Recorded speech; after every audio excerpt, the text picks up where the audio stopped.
ಅನ್ನುವಂಗೆ ಮಾತಾಡ್ತಾ ಇದ್ದಾರೆ. ಅಂದ್ರೆ ಇವತ್ತು ಬಿ ಜೆ ಪಿಗರು ಕಾಂಗ್ರೆಸ್ಸಿಗರ ಮೇಲೆ ಪ್ರತಿ ಆರೋಪ ಮಾಡಿ ಈ ಮೂಮೆಂಟನ್ನು ಒಂದು ರೀತಿಯಿಂದ ಈ ನಮ್ಮ ರಾಹುಲ್ ಗಾಂಧಿಯವ್ರ ಮೂಮೆಂಟನ್ನು ತಡಿಬೇಕು, ಹಿಂದಕ್ಕೆ ಸರಿಸಬೇಕು ಅಂತ.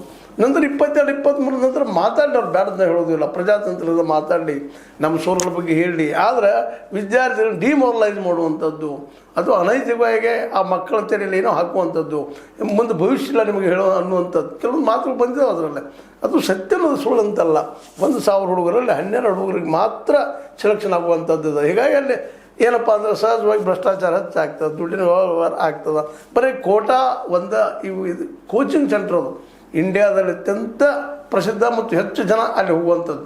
ಈ IIT ಆಗಿರ್ಬೋದು, IIM ಆಗಿರ್ಬೋದು, IAS ಆಗಿರ್ಬೋದು, ನೀಟ್ ಆಗಿರ್ಬೋದು, ಅದಕ್ಕೆ GE ಆಗಿರ್ಬೋದು, ಇವೆಲ್ಲ ಎಕ್ಸಾಮ್ ಕೋಚ್ ಕೊಡುವಂಥ ಒಂದು ದೊಡ್ಡ ಸೆಂಟ್ರ್ ಕೋಟಾ.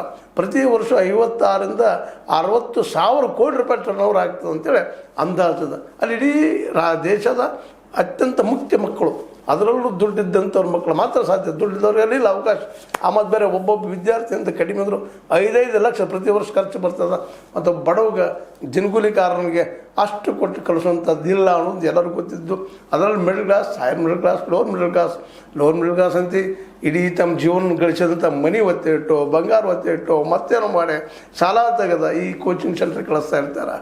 ಆದರೆ ಅದರಲ್ಲಿ ಎಷ್ಟು ಮಟ್ಟಿಗೆ ಯಶಸ್ವಿ ಆಗ್ತಾರೆ ಅಂದರೆ 1,000 12 ಜನ ಅಂತ ಸ್ಪಷ್ಟವಾಗಿ ದೊಡ್ಡ ಅದರಲ್ಲೊಂದು ಲಿಸ್ಟ್ ಕೊಟ್ಟು ಹೇಳಿದ್ದನ್ನು ನಾವು ನೋಡಿದ್ದೀವಿ. ಆದರೆ ಇದರಿಂದ ಡಿಮೋರಲೈಸ್ ಆಗಿ ಆ ಮಕ್ಕಳ ಡಿಸಪಾಯಿಂಟ್ ಆಗಿ ಆತ್ಮಹತ್ಯೆ ಮಾಡ್ಕೋತಾರೆ.